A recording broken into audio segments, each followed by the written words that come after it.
మొన్నటిదాకా ప్రచారాలు పక్కపాటోళ్ళ మీద కామెంట్లు కౌంటర్లు సభలలో స్పీచ్లతోని తినేతందుకు కూడా తీరిక లేకుండా మస్తు బిజీగా ఉన్నారు కదా లీడర్లంతా. ఇంకా అందులో సీఎం రేవంత్ సార్ ముచ్చటైతే పని కట్టుకొని చెప్పే అక్కరే లేదు. ఓ దిక్కు సర్కార్ను నడిపించుకుంటా, ఇంకో దిక్కు రాహుల్ ప్రియాంకలతోని మీటింగ్ల బిజీగా ఉండుకుంటా అంతటి తిరిగి ప్రచారం చేసుకుంటా గడియ రికాం లేకుంటున్నాడు. ఇక నిన్నటితోని ప్రచారాలకు పరదపడే వరకల్లా ఇగో గిట్లా ఆటలు ఆడుకుంటా రిలీఫ్ అయిండు.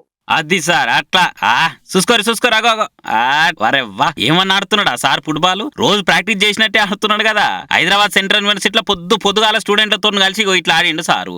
మాటలతోని పంచులు కామెంట్లతోని పక్క పార్టీ లీడర్లను ఆడుకున్నాడే కాదు, బాల్ బట్టి ఇట్లా గ్రౌండ్ లకి కూడా జబర్దస్త్ ఆడుతున్నాడుగా. సారు ఆట జోరుకు బూట్లు ఖరాబ్ అయినా కూడా పక్కకు పడేసి అట్లనే ఆడుతున్నాడు చూడుర్రి.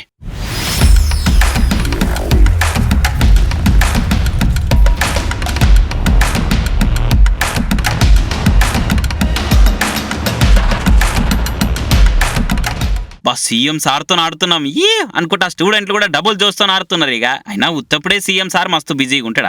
ఆఫీసర్లతోని ఎమ్మెల్యేలతోని మీటింగులు అవి ఇవి రివ్యూలు అనుకుంటా తీరిక లేకుంటూ ఉంటాడు. ఇక అది చాలన్నట్టు ఎలక్షన్ ప్రచారాలలో ఎంత కింద మీద పడి పనిచేసిండో నిచ్చే చూస్తే. అందుకే ఇక ప్రచారాలు ఓడిచిపోగానే ఇక జరసేపు రిలాక్స్ అయినట్టుండు.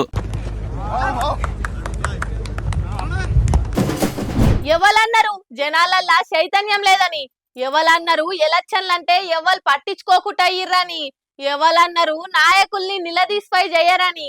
ఆ మాటల్ని కొట్టి వారేసుకుంటా ఇగో గిడ చూడుండ్రి జనాలు ఎంత ఆవేశంతో రోడెక్కిర్రో. అట్లుంటది మరి పబ్లిక్ తోని. ఇది కదా ప్రజా చైతన్యం అంటే, ఇది కదా నాయకుల్ని ప్రశ్నించే ఆవేశం అంటే, ఇది కదా 5 ఏళ్లకోసారి వచ్చే ఎలక్షన్ల మీద ఎంత ఆశలు పెట్టుకున్నారో చూపించే తరీకంటే. వీళ్ళంతా ఓటు మిస్ అయిందనో ఓటర్ లిస్టులో పేరు రాలేదనో ఇట్లా రోడ్డెక్కిలోళ్ళు పెడుతున్నోళ్ళు కాదు. ఓటేస్తందుకు ₹1 కూడా మాకు ఇయ్యలేదు, ఓ ఓటర్ గా మాకు దక్కే ఇల్వ దక్కలేదు, ఏ లీడర్ పటుర్రి అని ₹10 ఇచ్చిన పాపాన పోలేదనుకుంటా గుండెలు మండి పట్టరాని కోపం కట్టలు తెంచుకొని నడి రోడ్డెక్కిరిట్లా.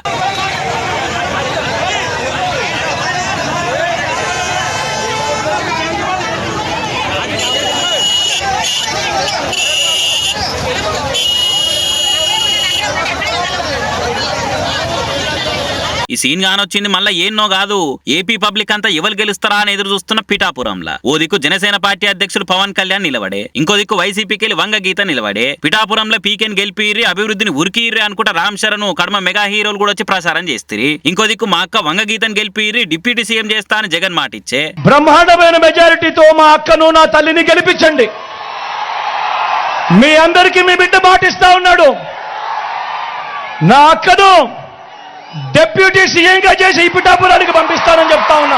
ఇంత టఫ్ పోటీలో ఎవరు గెలుస్తారని అందరు చూస్తుంటే ఇంతకు మాకు ఏ పార్టీలు ఎంత ఇస్తారు అని అక్కడ ఓటర్లు కొందరు ఎదురు చూస్తున్నారు. ప్రచారం పండుగ అయిపోయింది కదా, ఇక పార్టీల నడుమ పోటీ కూడా గట్టిగా ఉంది కదా. ఒకళ్ళ మించి ఒకళ్ళు వస్తారు, ఈగిస్తారు ఆగిస్తారని చూసినట్టున్నారు. ఆయనతో పొద్దుమీకి వస్తే ఇంటోళ్ళు అనుకున్నారు కావచ్చు అని రిటర్న్ పోతారేమో అనుకుని లైట్లు కూడా వేసి కావాలి కాసినా గానీ ఏ పార్టీలు ఆకిలు దొక్కనట్టున్నారు. కథం మీకు వచ్చినాయి అన్న అంటే మీకు వచ్చినాయి వదిన అని ఒకరినొకరు మాట్లాడుకొని ఏ ఒక్కరికి రాలేదని క్లారిటీ వచ్చినాక కండ్లు మండి ఇట్లా ధర్నాకు దిగిర్రు. కానీ ఇదే కలిసికట్టుతనము, ఇదే చైతన్యము రేపటి నాడు మాటిచ్చిన లీడర్ పని చేయలేదనో అన్న హామీలు అమలు చేయలేదనో అడిగైతే అందుకు చూయించుంటే ఎంత రామసక్కనుంటది. ఇదే ధర్నా అభివృద్ధి కానప్పుడు చేస్తే ఎంత మంచిగా ఉంటది అనుకుంటా కామెంట్లు చేయబట్టి ఈ వీడియోను చూసిన వాళ్ళిగా.